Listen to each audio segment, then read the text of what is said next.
Doc Griffin, your swing surgeon director of club fitting operations, and it's time for the doctor's house call.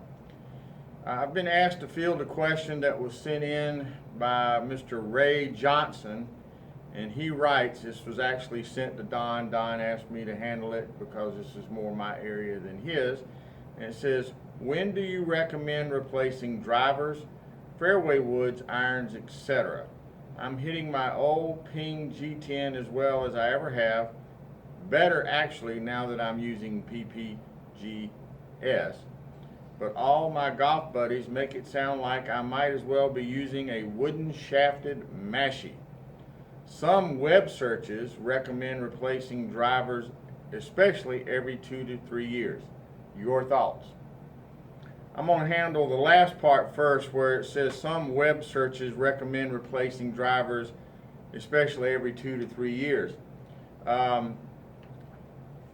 You ever read the back of a shampoo bottle where it says, the directions say lather, rinse, repeat? My question is, could I not get my hair clean the first time? What's the point of lathering, rinsing, and repeating? To use more shampoo so you buy more.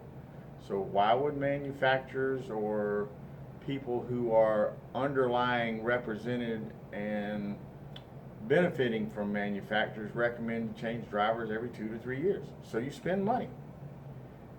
The cold hard fact is that since 2008, there has not been a significant change in technology anywhere. Golf balls have continued to improve some. If you ask Jack Nicklaus, the biggest improvement in technology is not golf clubs, it's the golf ball. Because you can take one of their old persimmon-headed drivers and go hit a modern golf ball and hit it 310. And that's not much less than what some of the guys are hitting now. So it must not be the equipment as far as distance. Now there is a little forgiveness factor involved, but we won't get into that.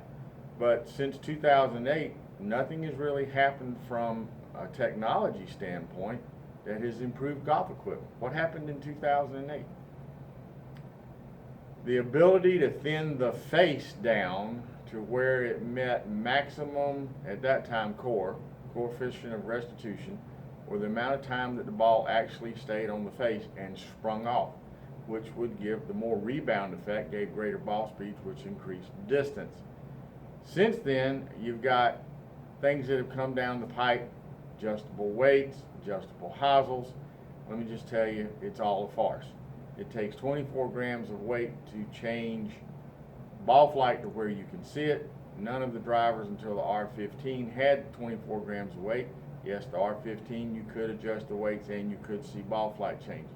And anything prior to that, if you think you saw something, it was your imagination. It just wasn't enough weight. Adjustable hosel technology. Let me show you something. Here I have a driver. It has adjustable hosel. Let me tell you something. That's solid metal, folks. This one is 10.5. I can't make that 9.5. Can't make it 11.5. It's 10.5. Solid piece of metal. What I can do by changing the hosel settings is open or close the face, which changes effective loft. Now that requires you to manipulate your hands to get the club face back to square, to de-loft it or add loft to it, which changes the effective launch angle. But let me tell you something. You're not that good. The guys on tour are not that good. You cannot manipulate your hands that finitely in order to change the ball flight.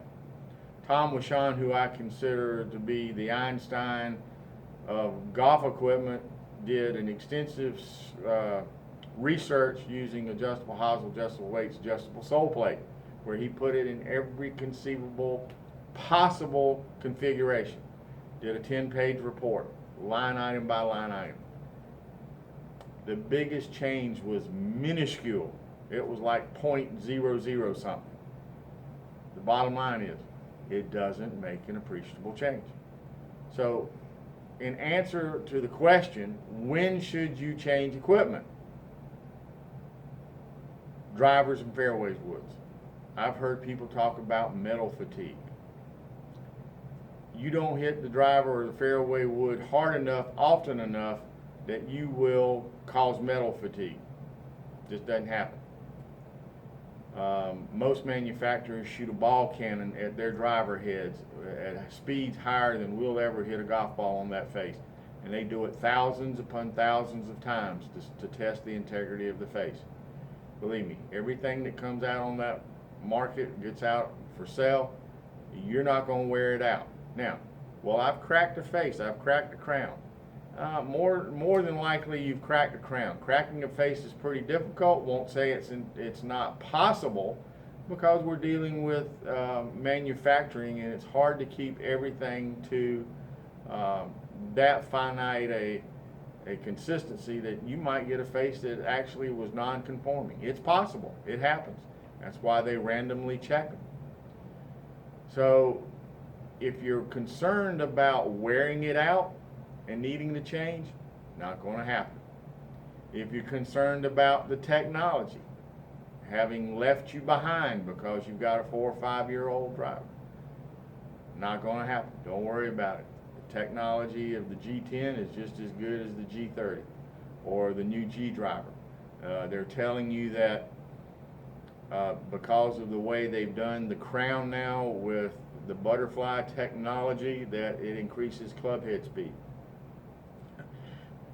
Callaway tells you that with going to Boeing and doing their design, they're able to increase club head speed.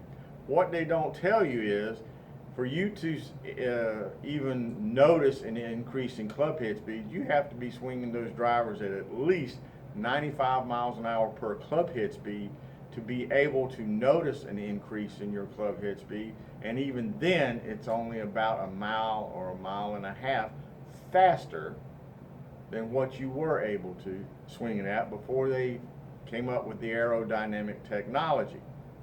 So what does that mean to you? An extra 3 yards. Is 3 yards worth going out and spending new money or more money? I don't know. That's up to you. I can't make that decision. But don't go by it thinking that you're getting an increase. If we believed everything that came out from manufacturers in their advertising, you should be hitting your driver, if you got a new one this year, 50 yards further than you did 5 years ago. Because they tell you every year, this driver is 10 yards longer, 10 yards longer. But it's not happening. Now let's go to the irons. Iron technology. Not a real big improvement. The biggest thing about irons and wedges is the amount of use, the amount of ground that you're taking, that you get abrasion from sand and wear. If you're a divot taker and you practice a lot and you're getting a lot of wear on the face, then you can wear the grooves down over a period of time.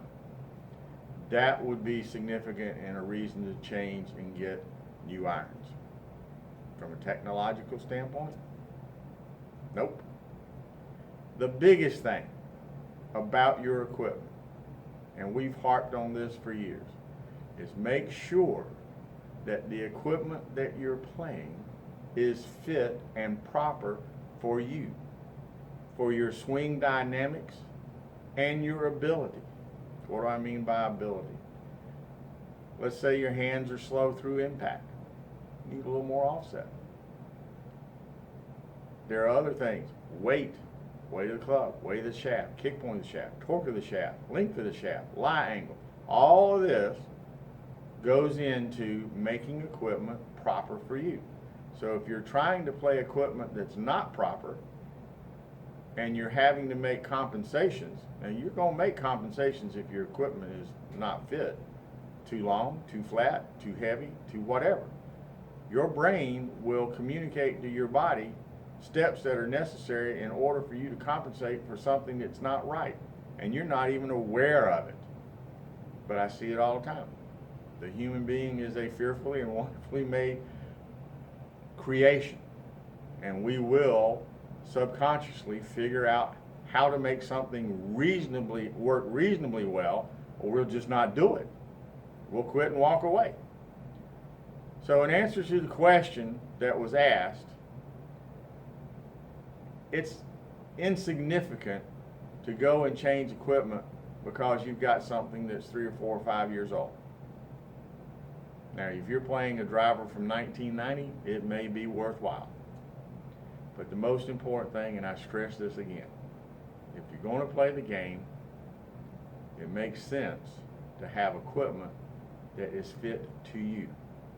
In other words, you're not going to be able to perform the skill set properly, consistently, with equipment that doesn't fit you. Well, I'm not good enough. I've heard that I can't tell you how many times. If you're going to shoot a bow and arrow, how good are you going to be with a crooked arrow? But then again, just because I give you a straight arrow doesn't mean you're going to be successful either. But it does mean that you've got a better chance. It also means that now you're teachable, that we're not having to overcome the equipment that you're using. So if you're serious about your game, you've hit the wall and you haven't improved, and you want to improve, getting lessons is great, but getting lessons with the wrong equipment isn't going to do any good. So I say, in all earnest, once again, I'll leave you with my parting thought. Better golf is just a fit away.